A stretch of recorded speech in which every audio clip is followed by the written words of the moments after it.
said that a few people would be willing to look after the breakout groups. I think we're going to need 5. And so Roger and Nick and I will do one. Ria, you'll do one. Did you say yes? Such like Jeremy, did you say, or was it somebody else? Can I just ask if Molly is here by any chance?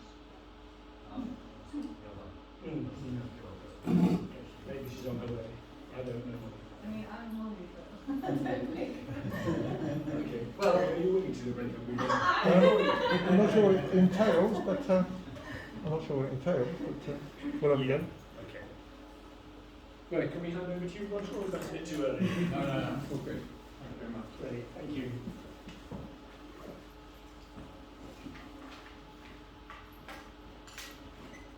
Okay. Can't see everyone. Yeah, look half that way and half this way. Yeah, thank you very much everyone for coming along. My name is Roger Hallam. I'm one of the co-founders of Extinction Rebellion. I've been doing talks 3 or 4 times a week since the end of lockdown, and I'm very pleased to be here. I only live up the road nowadays, so that's quite handy. I'm going to be talking tonight about the climate crisis and the new campaign, Just Stop Oil. And there's going to be 2 meetings. There's going to be a meeting this evening to tell you about the general overview, as you might say, and then there'll be another meeting, I think next Monday. Next Tuesday, Next Tuesday. local property barrage. So there's some information about where that is and everything, so you can take that away with you. Yeah, so I'll just dive in, as I normally do.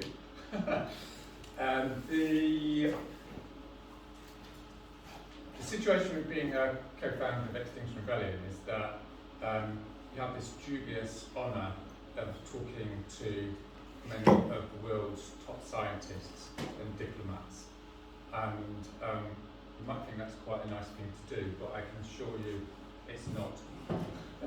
And that's why I say it's a dubious honour, because when one of these scientists phones you up for a chat, I also have a slight dry feeling in my throat, because I know I'm going to be told something that's astronomically awful, and it's going to take a little while to get over it. And one of the reasons I'm doing all these talks along with a bunch of other people is if no other reason than to tell ordinary members of the British public what is actually going on behind the scenes, as you might say, what's not actually being told publicly. So I've got 30 pages of statistics at home on the climate crisis, which will get sent to me every week. So you might be pleased to know I'm not going to be running through them all in a robotic way. What I'd like to do tonight is to give you a few snapshots of the latest information that has come out to the scientific community over the last few months or the last year.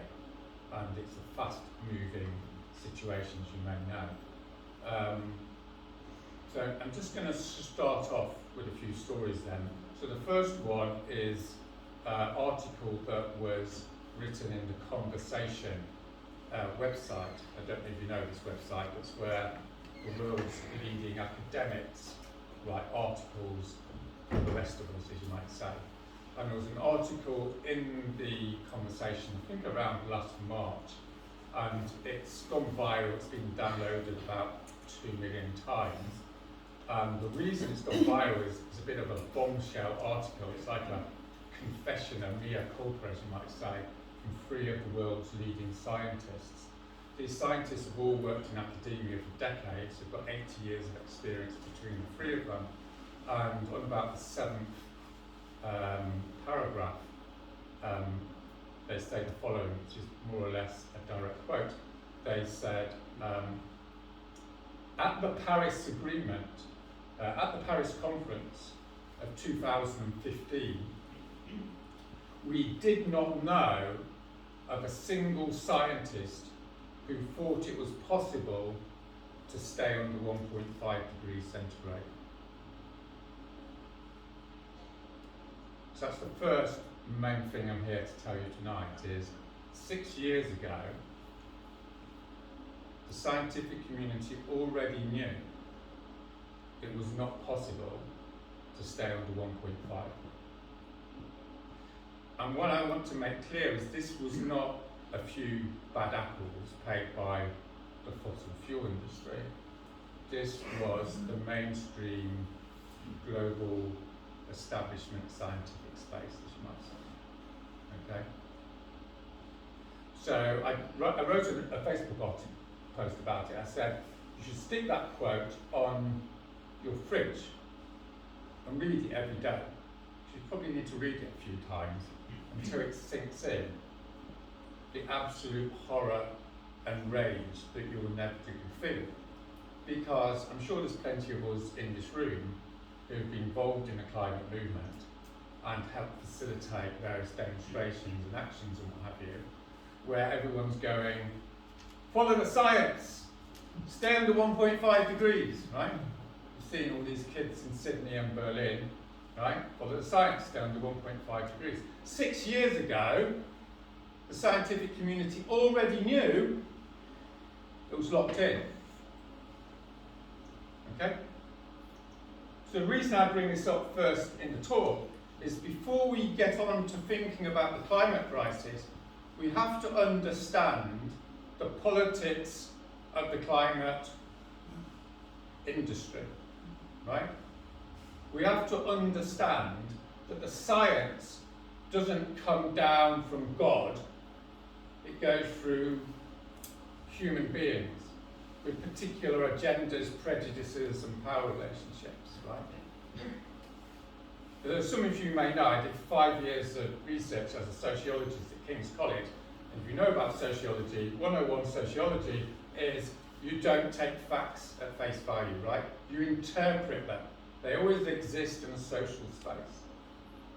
So our responsibility, before we start thinking about our responsibility about the climate crisis, is to look responsibly at what's going on in terms of the communication. So as I said, because I'm a co-founder of XR, I have this honour, as it were, of talking to these people. So I emailed the authors of this paper and I said, what's the story about 1.5? Everyone thinking it was over at the Paris conference.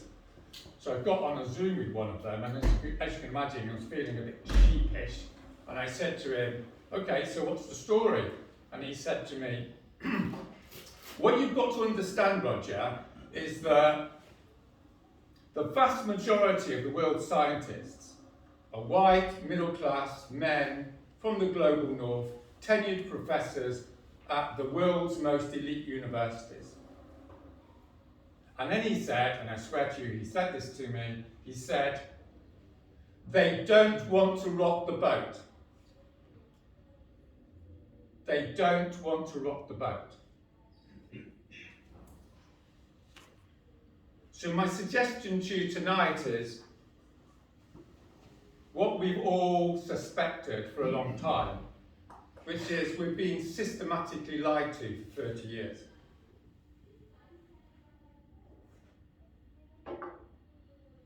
And you know why? Because they don't want to upset people.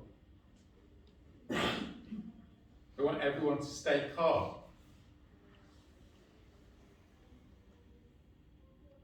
So what I'd like to suggest is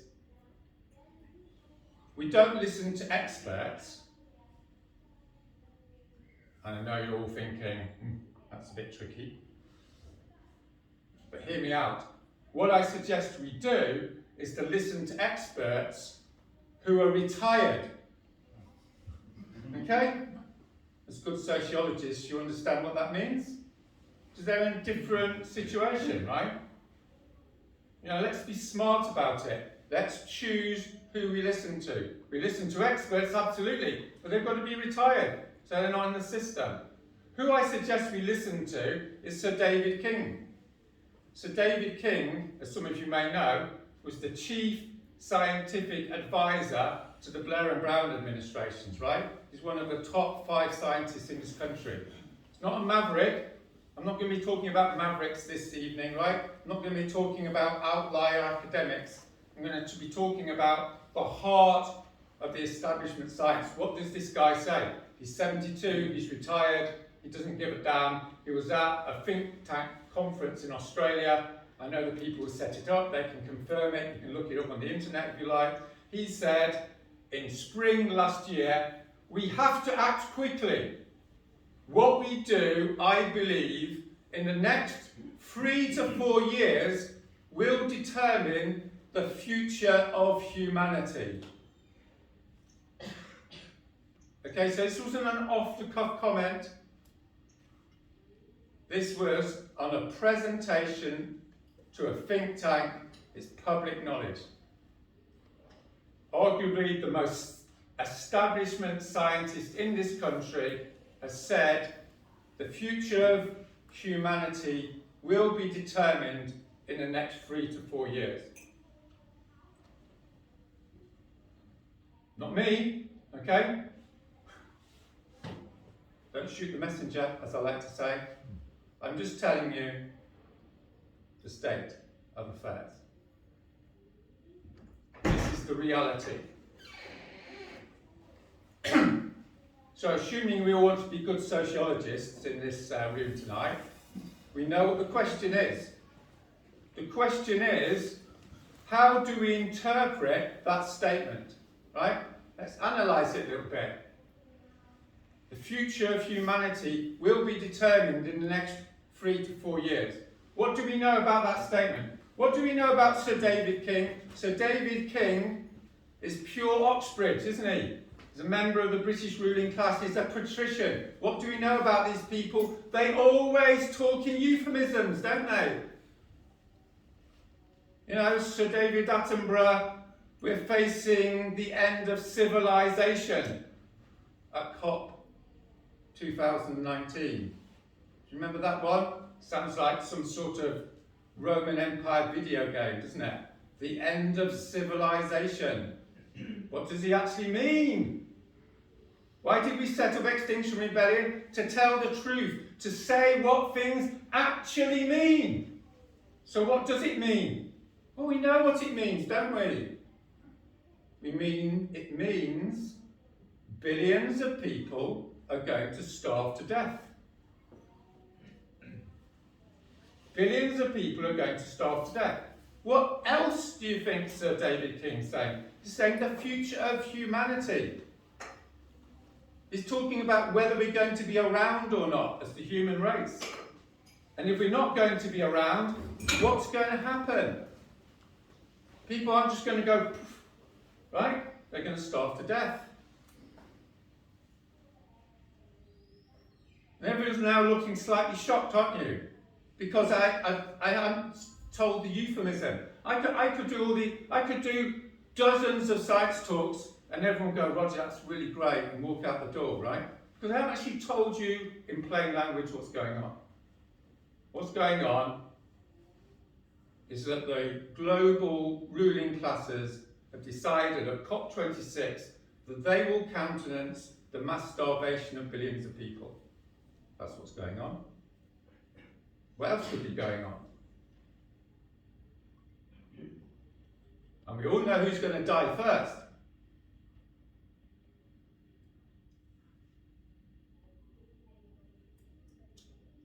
Don't we?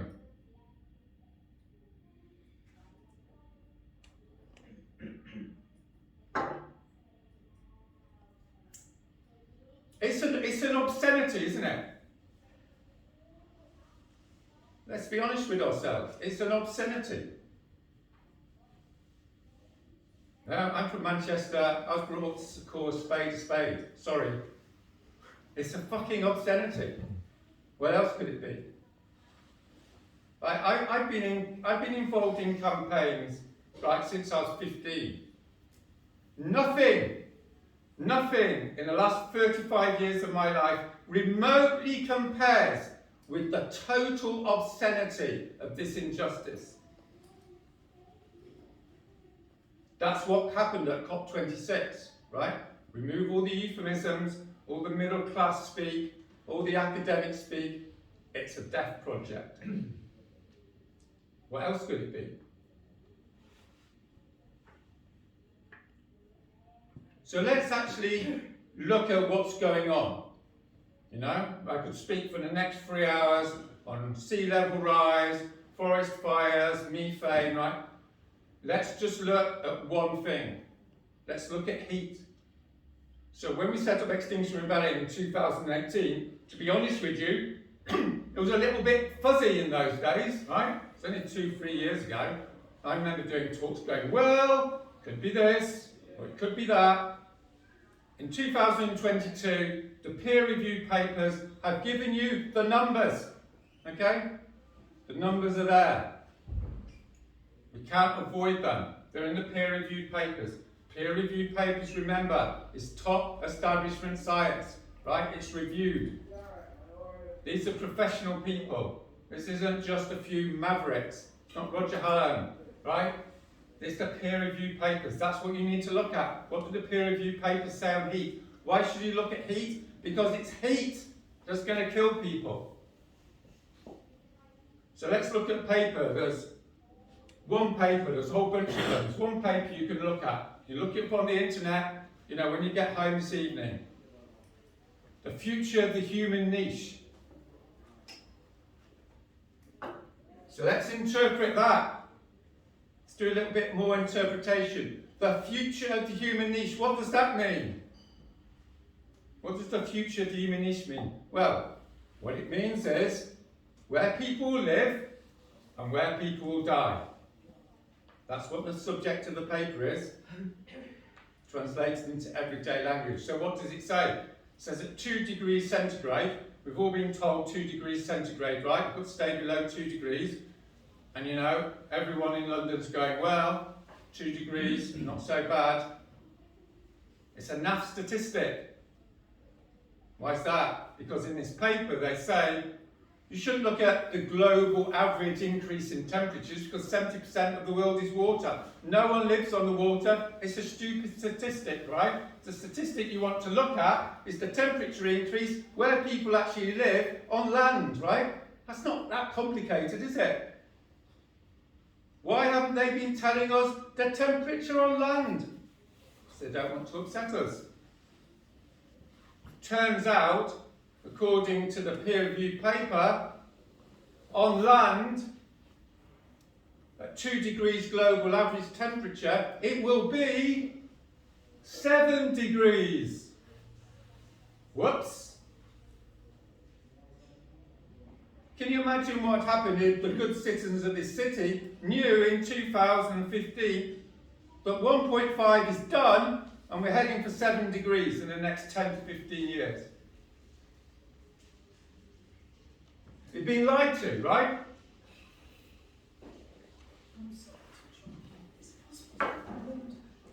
Sorry?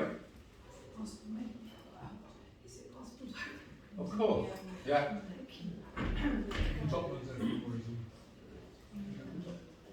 Thought you were going to say some climate skeptic dogmatism then. But here we go. Okay, anyway, I went to see this guy. So it's written, you know who it's written by? Yeah, you're right. 3 top global climate change scientists, right? So I emailed them.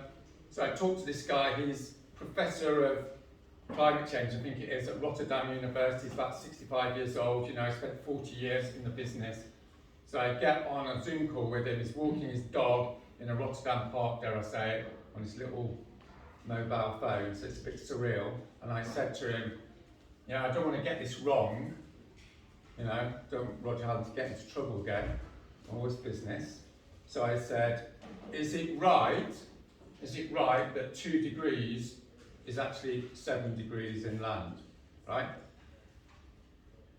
And do you know what he said? Well, you know what he said, don't you? He said, yes, of course. He's a professional. He's not made it up. But then he said, and Roger, we were so surprised we spent another year doing the research again. What does that tell you?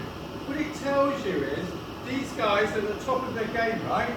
These are the biggest brains in the world with the top spending years researching one stat. So when they say 7 degrees, right, don't think this is, you know, a few scientists over the weekend throwing around some figures. They mean 7. They don't mean 5. They don't mean 9. They mean 7. Yeah?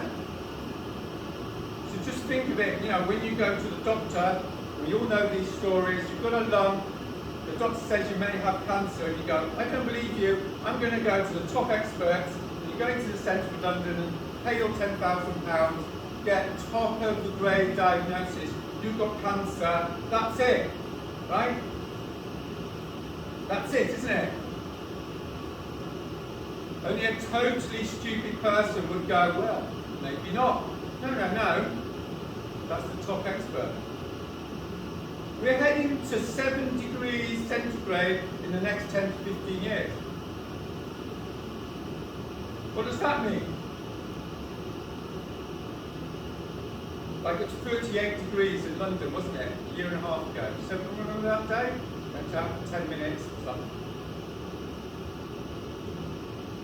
By the 2030s, it's going to be 30, 35 degrees on an average summer's day in this city, according to the top science, right? According to the top science, on a hot day in London, it's going to be 45. Right? Don't do your normal distribution curve. This is the average, remember? I think I'm exaggerating. It was 49 degrees in British Columbia this year, right? It was off the charts of even the most radical scientific predictions. It was the biggest anomaly since temperatures began.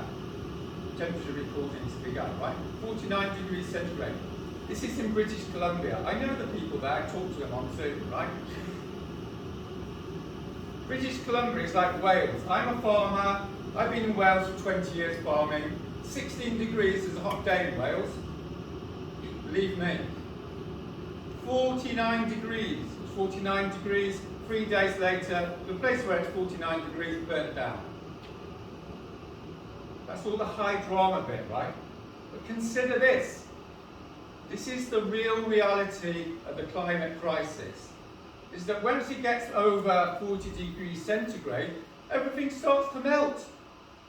This is the mundane horror of it. The wiring, right? The roads, the buildings. What is it? 25, 50% of London buildings are going to be subsiding in 15 years. Go and look it up. 30% of buildings in the Arctic Circle in Russia are already subsiding, right? Go and look it up. It's the slow descent into stress, isn't it? That's the reality of what they're sending us to.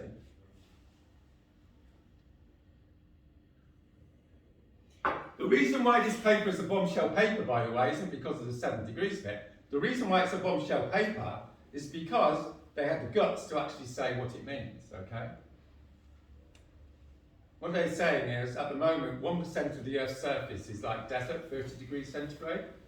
Once we get to 3 degrees centigrade, it's going to be 20%, right? And the bombshell bit of the paper is it's saying at 2 degrees centigrade, which is 15 years' time, let's say, maybe 10, maybe 5, maybe 20, 1,000 million people will live in areas which are uninhabitable. At 2 degrees centigrade. 1,000 million people at 2 degrees centigrade. 7 degrees inland, right? 15 degrees on a hot day. So that's like North Africa, Southern Europe, the Middle East, Southwest United States, Central America, the Caribbean, Indonesia, Australia. Go and look at the map. And go and look it up, right? You're smiling. Go and look it up, man. Right, don't believe me. Go and look it up.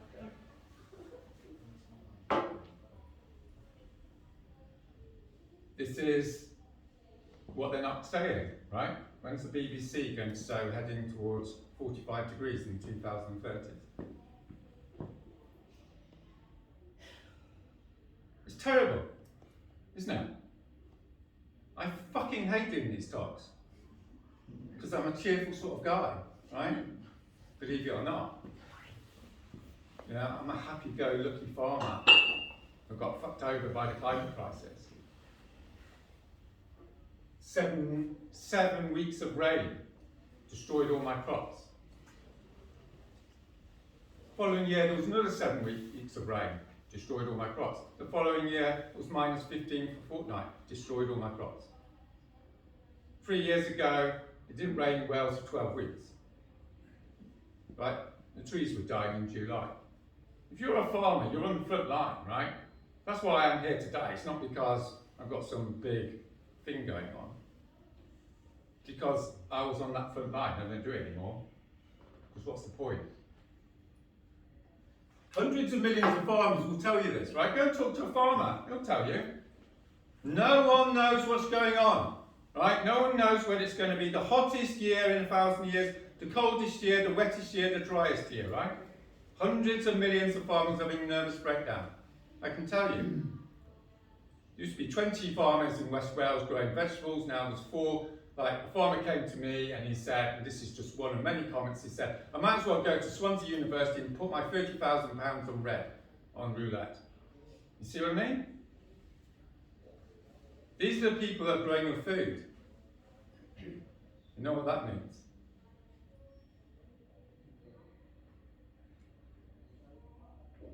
Anyway, let's just return to 1,000 million people.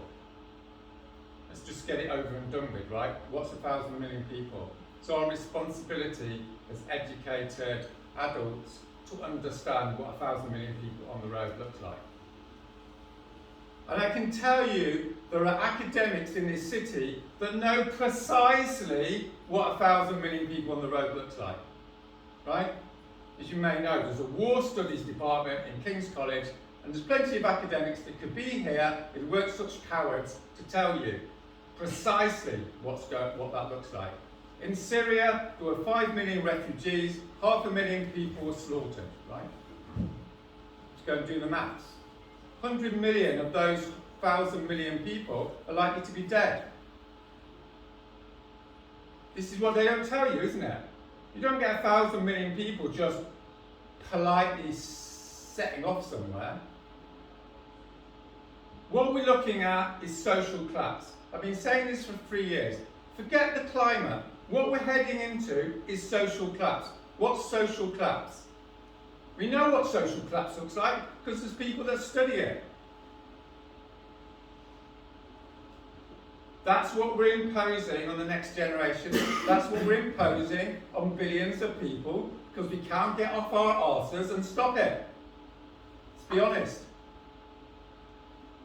We know what social collapse looks like because you can look at the Congo. The Congo is the biggest example of social collapse since the Second World War. In the early 2000s, there was no state, there was warlordism, there was all the rest of it. There was 5 million people were slaughtered, 2 million women were raped. As a sociologist, it's my responsibility to tell you those numbers, right? You need to be listening to the social science. The natural sciences have done their work. What we need to look at is what is coming down the line socially. Slaughter, starvation, rape. It's my responsibility to tell you that information. Go and talk to the people at King's College. They write papers on it. That's not the worst news. It's not the worst news, is it?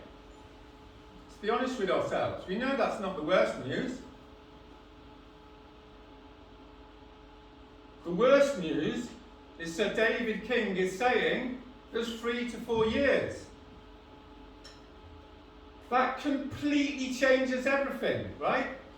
Completely changes everything. This is the most important strategic and moral information you're going to receive this evening, right? In terms of what your responsibilities are. Because if we had 50 years to sort out this crisis, we could all go out tonight and go, it's really terrible, or just told us, but that's 50 years. You remember, like, if you were involved in this in the 2000s and the 1990s, right? I was like, we need to do something at some point. It's 2022 now. We've got 3 to 4 years, according to the most establishment scientists in this country. Why is he saying that? Because according to the peer-reviewed papers, remember them, the Arctic is going to melt in 2030, 2035, in the summer. Right? The top scientists. It's going to be gone. When it's gone, that's the end of human civilization. Go and read about it. The whole weather systems will turn to chaos. You're going to have all that dark water, more ice will melt.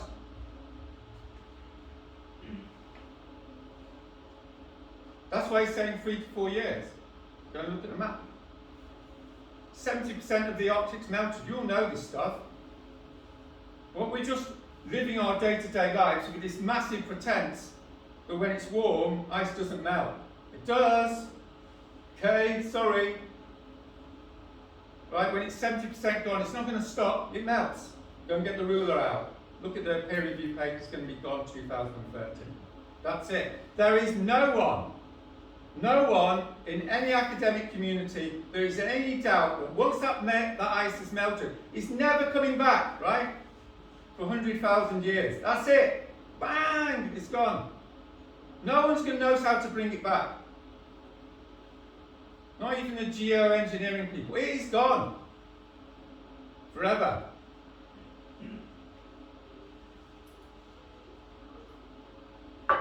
Why is he saying 3 to 4 years? Because the Amazon's going to disappear. We all know this one, don't we? You know, when we were at school, I'm 55 years old, I was at school going, mustn't cut down the Amazon, you know, in the 1980s. You know, some of you probably, you know, were at school in the 1990s. Do you remember, mustn't cut down the Amazon? 2000s, really must not cut down the Amazon. 2000, you know, teens. We're on the edge. 2022.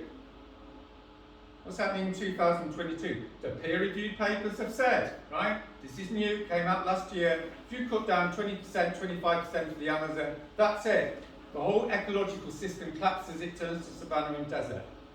It's already starting to do this. How much has been cut down? 17%. How much was cut down last year? 1%. Go and do the maths. 3 years. Like, there's thousands and thousands of people all around the world who've been given these stats, right? Don't think you're alone here in South London. Everyone's looking at them. And since COP, thousands of people are deciding no one's coming to save us. So we have 26 attempts at it, haven't they? Right? I mean, are we stupid or what? Really?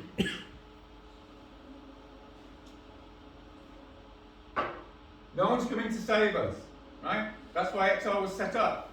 That's its primary purpose, is to tell people no one's coming to save us, right? I mean, I was a farmer in Wales, I came down to London, I did my research at King's College, helped set up XR, I got to talk to all these posh people in London. None of them are going to act. I was horrified, right? I went to that nice editor of The Guardian, you know, I've been to see all these nice people. I tell her what I've told you over the last 15 minutes. Do you know what she said? She said, thanks very much, Roger. As if it was like a finance report. Seriously. They're not going to do anything. We've got 3 years, right? Can I just ask a question? Do you want questions Afterwards, please, otherwise be careful. No, it's okay. All right. I'm pretty famous for bringing everyone down, so I'm trying to, you know what I mean, stay within my characterisation. But everything I've told you is not because I'm an expert. You can go on the internet, and if you're brave enough, you can go and look it all up. Right? It's all there. There's nothing I've said so far in this talk that isn't publicly available. I'm just taking a few snippets for you. Oh yeah, I'm trying to vary my talk a bit, so I'll read this before I finish. Finish this bit, by the way. So this is Professor Johan Rostrom. So he's director of the Potsdam Institute. Potsdam Institute is the most establishment climate research institute in Europe, by the way. Don't think this is some fringe institution. They advise the Pope, the German government. This is the director, okay, at COP. If you go beyond 2 degrees, it's very likely we'll cause so many tipping points that you'll probably have to add another degree just through self-reinforcing changes. And that's without even talking about extreme events. So why is he lying? Why is he lying? Because he's saying once you get to 2 degrees, you're locking in 3, right? Everyone understand that? The Arctic's going to melt, it's going to get warmer and warmer, forest fires, all the rest of the feedbacks. Why is he lying? It's because he's not going to tell you what happens at 3. You get it? He's not going to say what happens at 3. Well, obviously at 3, you're going to lock in 4, aren't you? He doesn't want to say that because he knows that at 4, half of the world is going to be uninhabitable. He's into billions of death territory. See, it's a domino thing. He's playing tricks on us. The whole scientific establishment plays tricks on us. It's this cognitive error that we just think if we knock one domino over, we're not going to knock the rest over. That's total bollocks. Of course we are. That's why I have to listen to Sir David King, right? Because he's not director of the Potsdam Institute. He said 3 to 4 years. He's not saying 3 to 4 years because we suddenly click our fingers and go to 5. He's saying 3 to 4 years because we lock in 2, right? If we lock in 2, he knows we lock in 3. If we lock in 3, we lock in 4. It's not rocket science.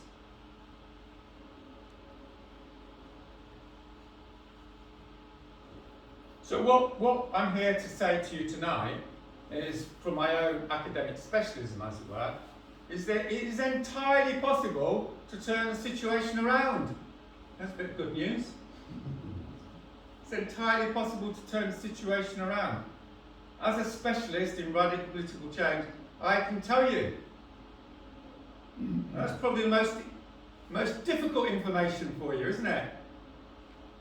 Because everyone would love to walk out of this room this evening going, God, what Roger said is really terrible, never mind, it's over. No, it's not over. Sorry, you're not let off the hook.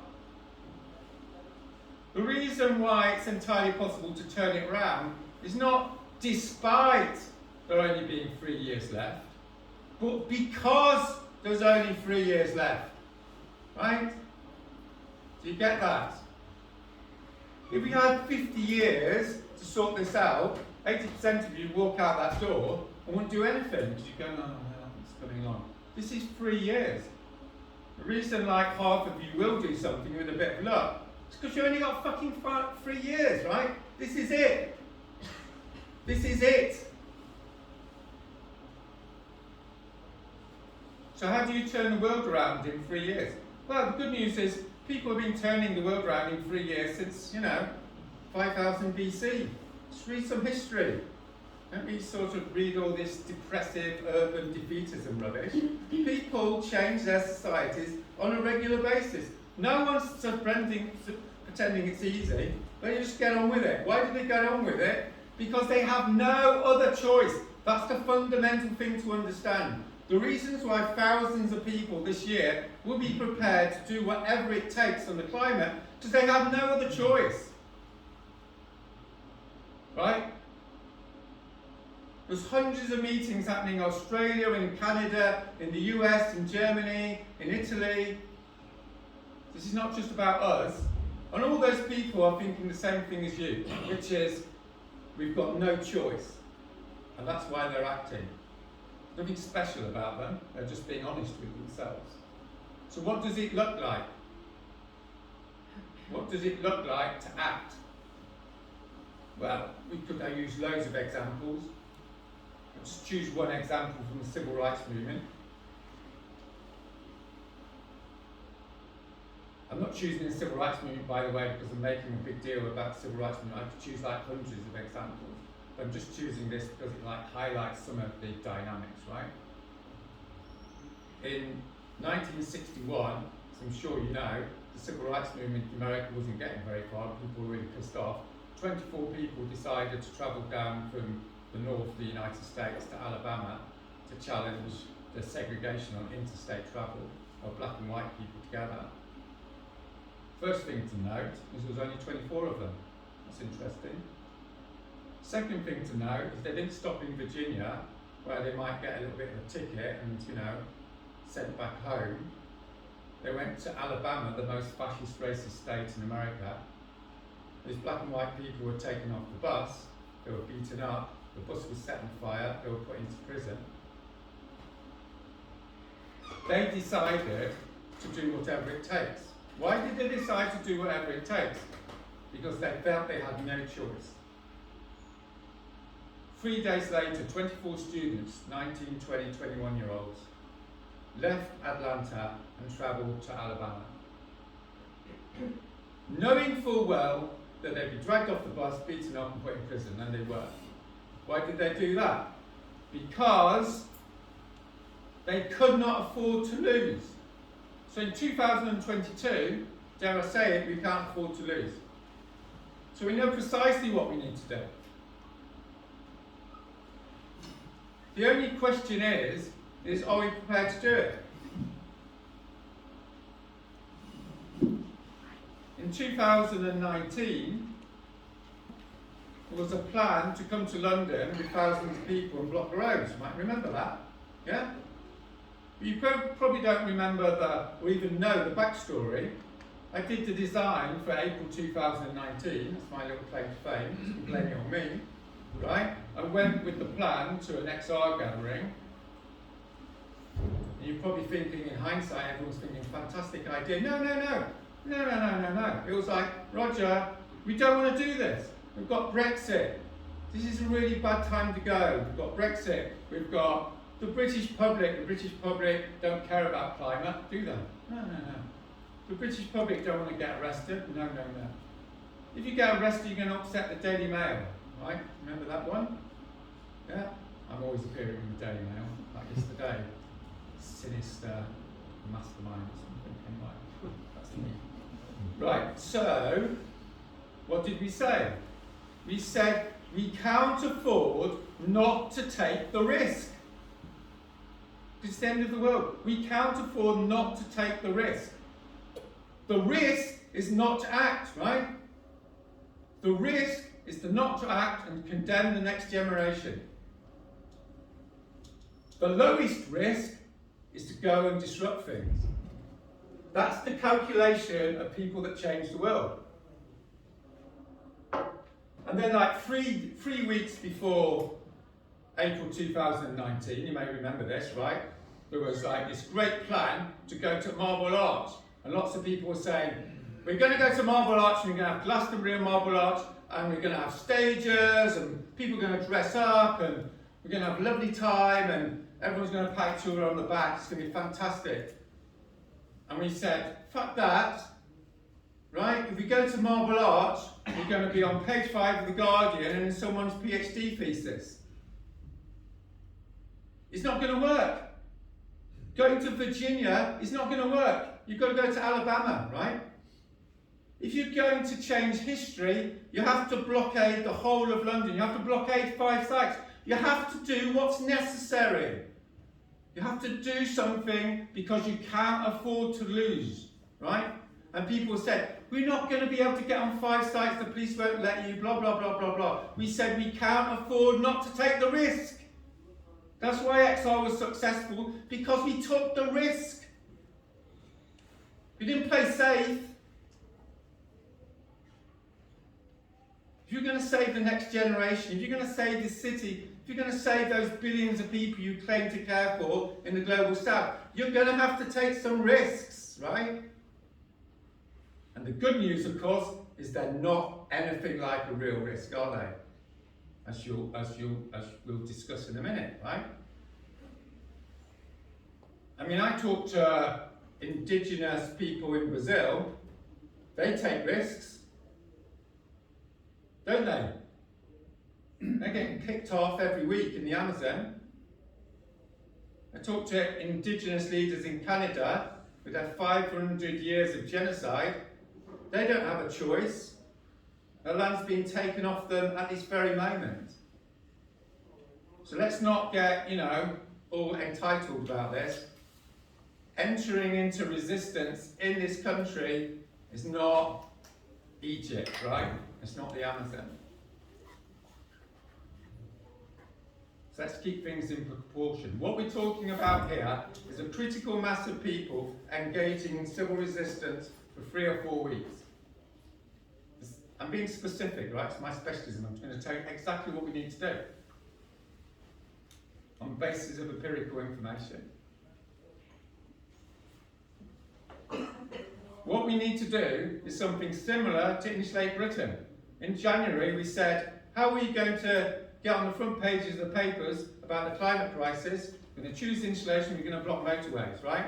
And we did 60 talks around the UK, and loads of people going, oh, we can't do that. Of course we can, right? The French blockade motorways like every 3 months, for God's sake. What's the big deal? There are motorways. We're talking about the end of humanity, for God's sake. Get some, proportionality about this. And you think, oh, that won't work. Of course it will work, right? Before Christmas, 50,000 people in Serbia went on the motorways for 2 weekends and turned around the whole of their government's policy, right? They were going to sell the country to massive mineral mines, to Rio Tinto Zinc and Chinese companies. The Serbian people said, no, sorry, we're not going to do that. But more importantly, they went on the motorways for 2 Saturdays. Bang, job done. Do not pretend this is not possible, right? We're dealing with Boris Johnson, for God's sake, right? We can win. How do we win? First of all, we need a demand. Right, coming out of Insulate Britain, we did some research on what is the single biggest no-brainer thing you have to do in this country. And the single no-brainer thing to do is to stop digging up more of this shit. It's not complicated, is it? Right? Can you believe it? In 2022, the British government is still exploring, licensing and drilling for more oil. The International Energy Agency has said, and dare I say it, they're not that radical, the International Energy Agency, set up by oil states, has said, if you dig up any more oil, there's a 100% chance you're going over 2 degrees. Bang, 100 million people, 1,000 million people on the move. If you dig up more oil. What's the British government doing? There's this Abigail Field, it was on like page 10 of most newspapers. Oh, they're just going to dig up more oil. Why? Because we're all sitting in this room feeling miserable, right? We need to get out and stop it. We know how to stop it, right? We were told in 2019 by the top judiciary that if there's civil disobedience, at least to 3,000 arrests, the system will crack, right? I talked to a top QC a fortnight ago. You know what he said to me? He said, the British judiciary does not know how to cope with Insulate Britain. Translate that. Right? That's Oxbridge for we're shitting ourselves and they've got us on the run. Like this QC is like finding us £50,000 to do this project, to talk to all the top judiciary in the country to remind them their constitutional duty is not to destroy the British state. Their constitutional duty is not to destroy the next generation. Their duty is not to enact genocide against 1 billion people, obviously, right?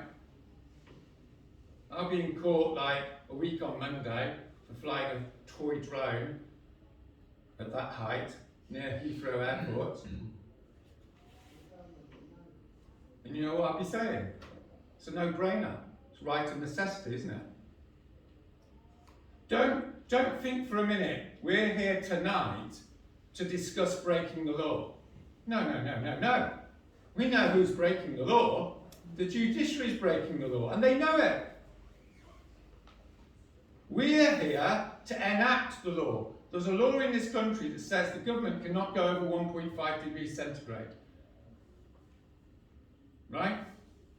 Thousands of millions of people in this country gave their lives for the principle that a government is not above the law. It's your responsibility to ensure that the government submits to the law. The law of this country is we do not go over 1.5. That's your obligation as citizens, right? You have rights and you have obligations. Your obligation is to make sure the government doesn't break the law.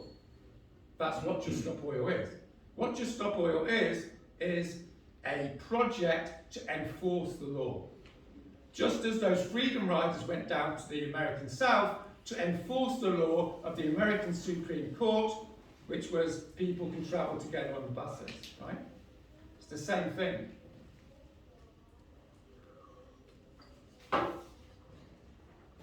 Okay, so what's the, I'm meandering around. What else do I need to tell you? Okay, so there's a specific project. This is the project which is at the end of March. In this country and 10 of the Western democracies, thousands of people will be going onto the streets, onto the motorways, to the oil refineries, and they will be sitting down. The precise ask tonight is that you sign up for a full 36-hour commitment, right? I'm just going to concretise it for you. It's really straightforward, right? You join a non-violence training session in about 3 weeks' time, and then you join with other people in this locality, with other people in this room. You go to an oil refinery, an oil depot with hundreds or thousands of other people. You sit in the road. Priti Patel will ensure that you're arrested. Don't worry about that.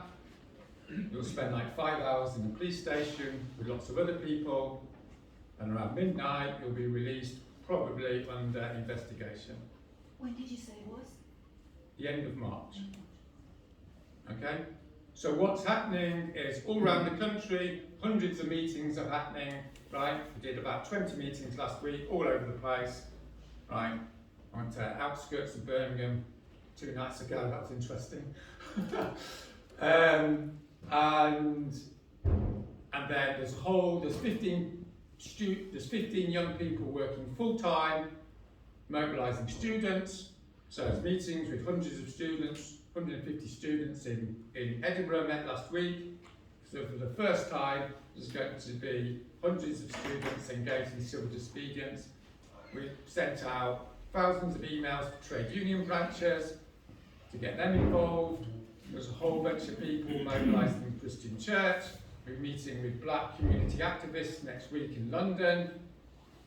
You know what's going on, dare I say, because what's happening in the Caribbean, what's happening in Africa, right? This is what civil resistance looks like, okay? It's not about everyone getting on. It's not about everyone being the same. It's about going, there's a date, there's a place, turn up, don't move. That's what civil resistance looks like. And that's what we need to do. And we need 3,000 people to do it. And we've got about 500. So, you know, get a move on. All right, so I'm just going to finish. There's various other things I could have said, but I've talked long enough. Just finish on a few sort of more general points.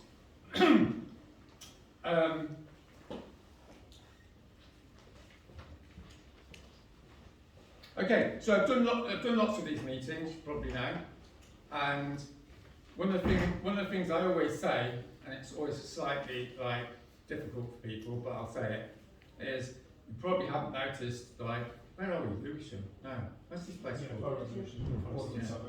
Suffolk. Yeah. Here, anyway, all the people in this locality are not in this room, right? All the people in the local XR network are not in this room. The only people in this room are you. I'm just stating the fact, okay? But you know what I'm saying, right? Everyone in this room knows what I'm saying. Every time history has changed, it's because there's a few people in the room. 99% of people aren't in the room.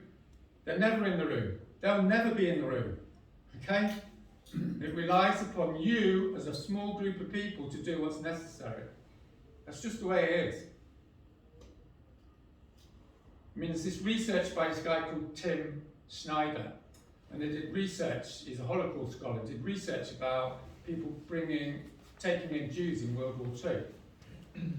And I don't know if you know, but there's no sociological determinism on who took in Jews in World War II during the Nazi period, right? It wasn't like rich people or poor people, it wasn't like left wing, right wing, it wasn't Catholics or, right? The thing that determined whether people took in Jews in World War II, and let's face it, that was a big ask, was self-knowledge.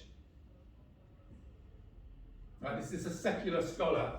What does self-knowledge mean? What self-knowledge mean is what's all going through your heads when you decide to come here tonight, which is, I need to know about this and I need to act upon it. Those thousands of people that are going to go in the roads in Italy and Germany and everywhere else, everyone's going in the road because they cannot live with themselves and not do it, right? That's what I'm saying to you all, is can you live with yourself and not do this? I'm not guilt tripping, I'm just asking you, okay? It's a fair question, isn't it? Because if I'm not asking it, I can 100% guarantee that in 10 years' time, the next generation will be asking it of you. And that's the decisive reason why so many people are going the road. It's not because they've got this grand plan to save the world, it's because they want to be able to look into the eyes of the next generation in 10 years' time and go, yeah, I actually did do what it took. And that day is coming down the road.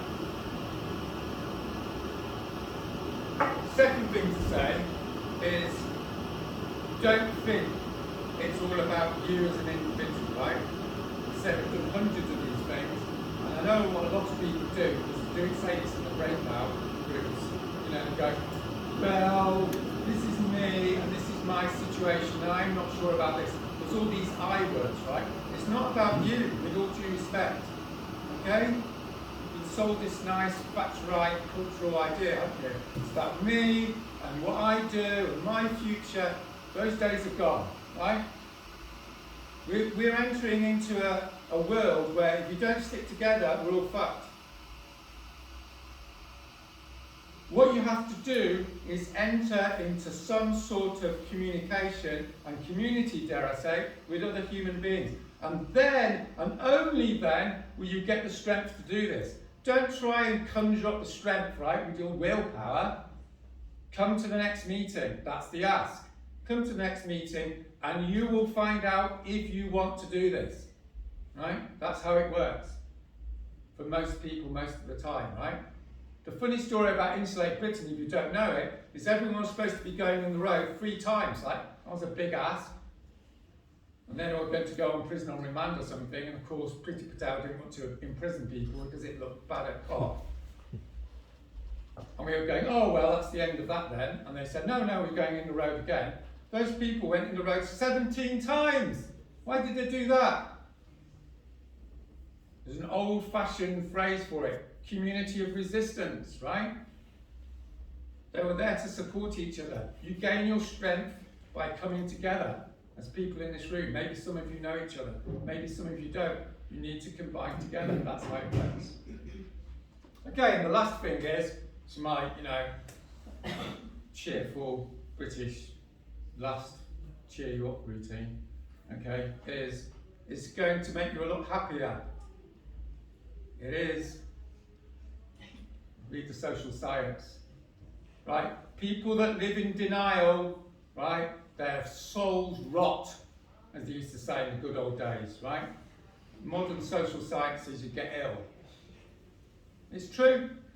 Go and read it up on it, right? If you live a lie, it affects your mental health, it affects your physical health. Millions of people are living a lie. That's one of the reasons this society is so stressed.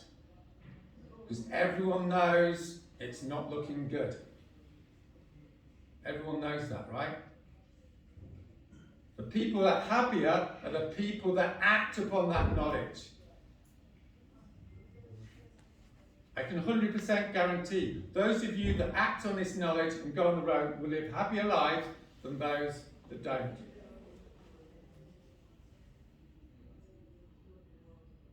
That's not really social science, by the way, it's just me. A bit rhetorical. I'm here to testify. Oh yeah, you're going to say that. So I've just finished with my little favourite story about April 2019. So as I said, I was a farmer for 20 years in Wales, right? So I don't know if anyone's been a farmer. Don't know, has anyone been a farmer? But don't be a farmer, is my advice. Okay? Farming is hard, it's boring, and it pays nothing. Okay? It's like 70 hours a week, 100 quid a week, right? So the highlight of my week for 20 years was going to Llandilo to buy hummus in the co-op. Right? That's as exciting as it got, and it was pretty exciting for me. So when I became semi-famous, you know, doing all this XR stuff, that was a bit of a scary for me because I'm actually quite shy. So when I was going around April 2019 at the end of it, people were looking at me, oh, it's him, sort of thing. And people would come up to me and they'd go, are you Roger Hallam? And I go, yeah. And they go, I want to talk to you. And say, I've been arrested 4 times in the last 2 weeks. And I'd be thinking, oh God, you know, they're going to split up with their partner or they've lost their job or something. And then they say, and that was the best 2 weeks of my life. And you can imagine that was really. So I'm going to leave it there on a positive note.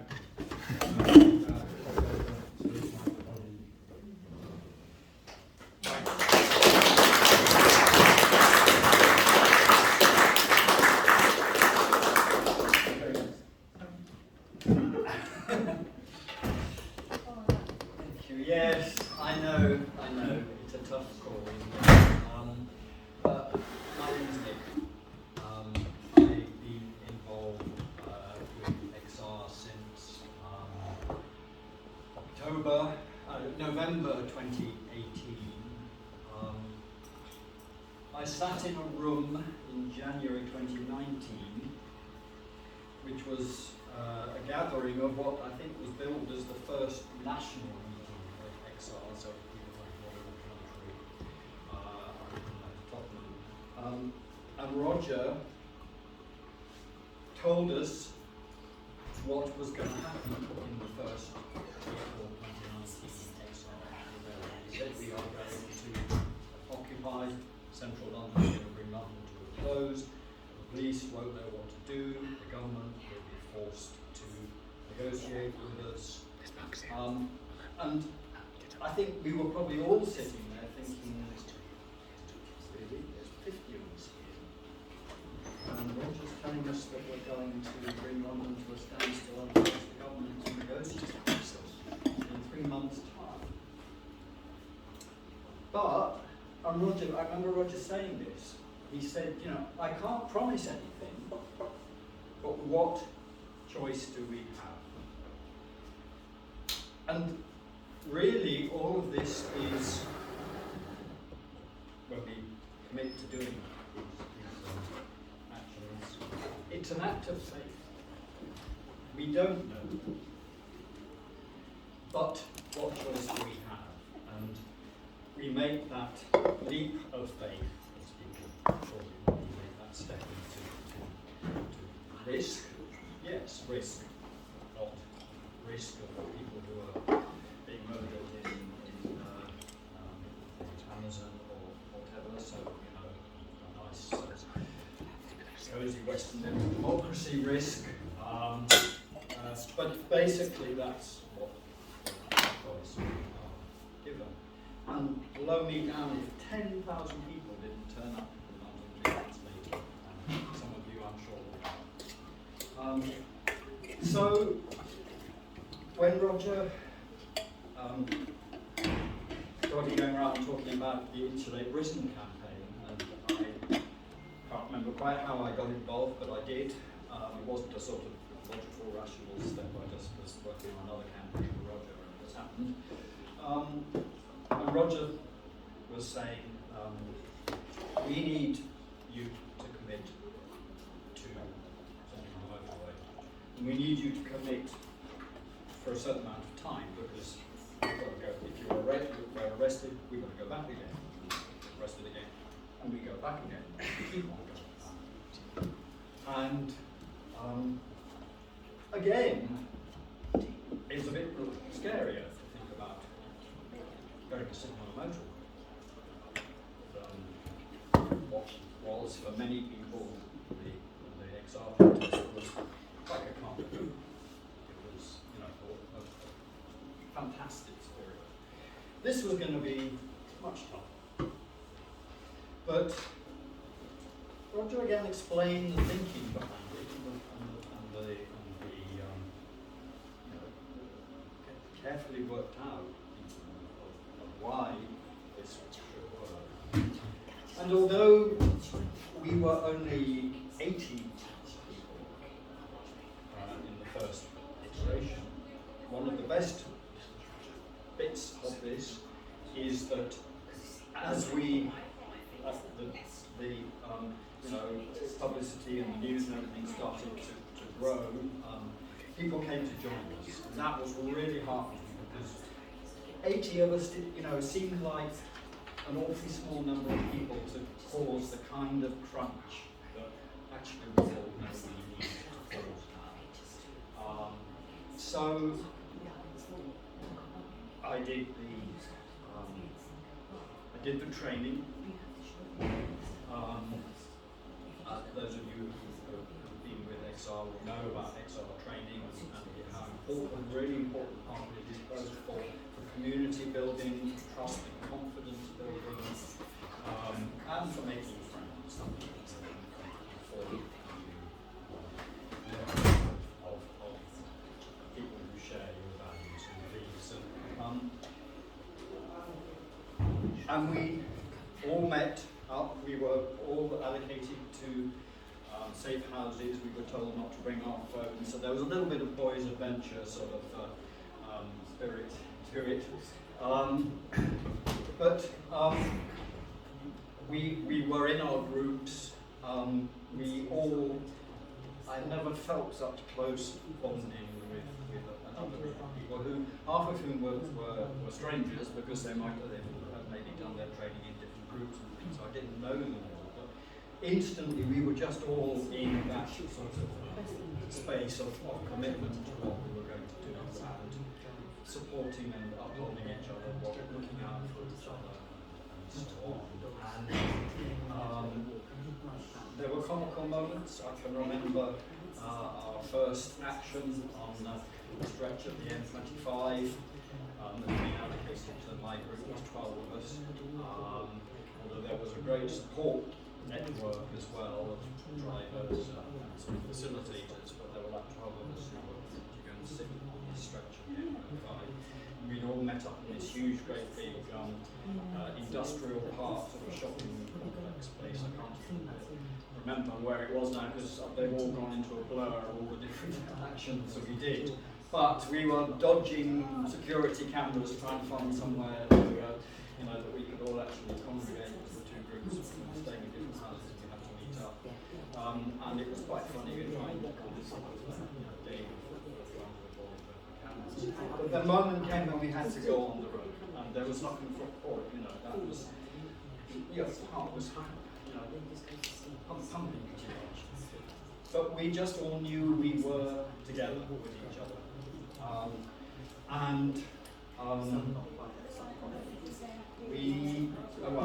I did it sometimes, and so the pattern as Roger describes it, you know, the police don't know what to do with it. So you're sitting there and you're actually sort of thinking, hurry up police, come on, because, you know, but on one occasion someone actually called the police and said, there's some protesters on the road here, because you know, we were getting a bit sort of fed up and sitting there. But the police on the whole, you know, were extremely courteous, really. I don't hold any sort of, you know, soppy stuff about giving flowers to police or something, but they definitely, you know, they were being careful. And and you know, you get driven off to a police station somewhere and you kind of probably don't know where it is. I certainly ended up in one place, had no idea where I was. And you, as Roger says, you're sitting there for 5 hours, or maybe sometimes 8 hours, or if you're unlucky 10 hours, but then they basically jump you out. And then we have this fantastic support network of police station liaison who make sure that there's always some people to meet when rebels are released from the police station. And I mean, I was chucked out one night at about 3 o'clock in the morning, and you know, it was extremely welcome to find 2 cars of friendly people with thermos glasses of coffee and so on, who then drove us back to our house. Quite a long way we ended up away. So all of that is an amazing part of this community, because we couldn't do it without all these other people in the background. Well, as Roger said, basically, although I did seven times, one of the ones was when we blocked the port of Dover as well. I have had a letter from Kent Police anyway saying that they weren't going to bring any charges. So even though you've done it 7 times, just gone back and gone back and gone back, they still don't want to bring charges because it's too much hassle for them to try and bring these cases. It costs too much. So there's no guarantee, but that's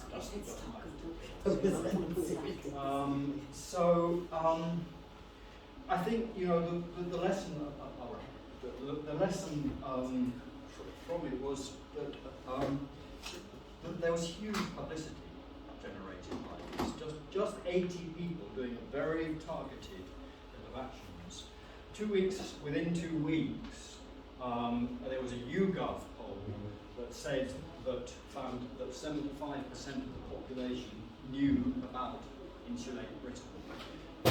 And very shortly afterwards, another poll said that for the first time ever, the climate crisis was British people's primary preoccupant concern.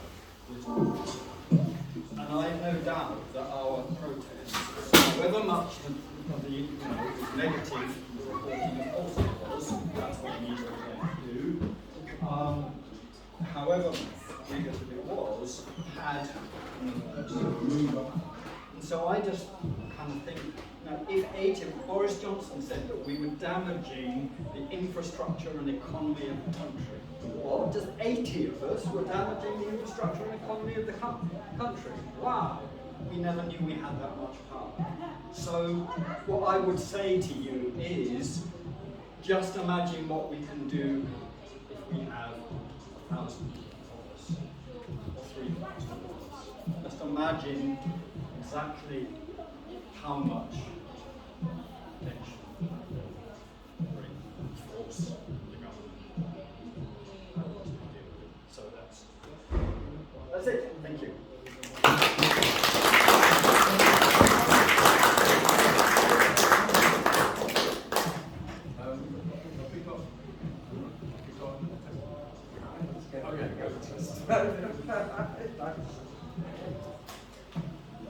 Hi all, I'm Molly, and I just want to tell you a few things about the way all this has affected me. I was part of XR for a little while, and I went and waved my flags and all the rest of it, and I didn't get arrested. Because I was very concerned about getting arrested. And then along comes Insulate Britain,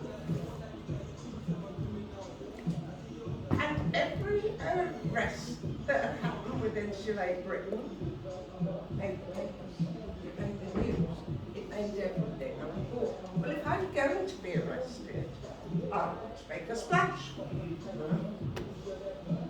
And with Insulate Britain, we do make a splash. And it's going to be the same with Jazz and Just Strong.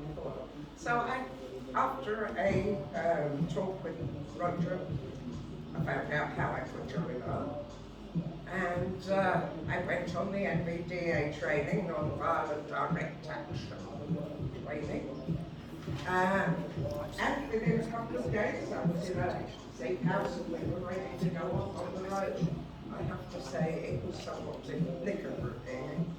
Not little old lady like me, I don't get arrested. So, but I felt that it was something that I had to do. So I went on out with the group, and it was a little bit disorganised because everything has to be, you don't know whether the police are going to be there, you don't know what's going to be there. But we got to the road, and we finally got there and we sat down, and it was, finally, I'm doing something. It was a relief once you got out there and you were really genuine that you were doing something and that you would make at least publicity, if nothing more. And we got carting off the road, and that was my first action. And got put in the back of a police car, found with another girl who it was her first police, I had her first action as well. And she had handcuffs on. I didn't.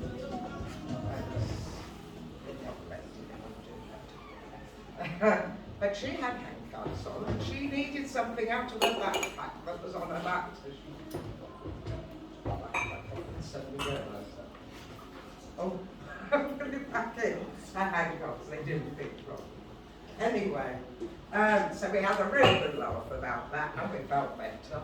And we got to the police station, we were processed, we were 5 to 6 hours in the cells with our books. In fact, my friend, she fell asleep like me. But I had a good book to read, and fine, and we came out, and later on there was a debriefing, and we had our arms around each other, and we felt better. I was ready for the next one, and I'm ready for the next one, and the next one, and the next one, and I hope you're all going to join us, because it is worthwhile, you will feel better, and we have to do this. We've got kids, we've got another generation, and a generation after that, and if we don't do something, who is? It's us or no one. So I hope you're all going to join us. That's enough from me.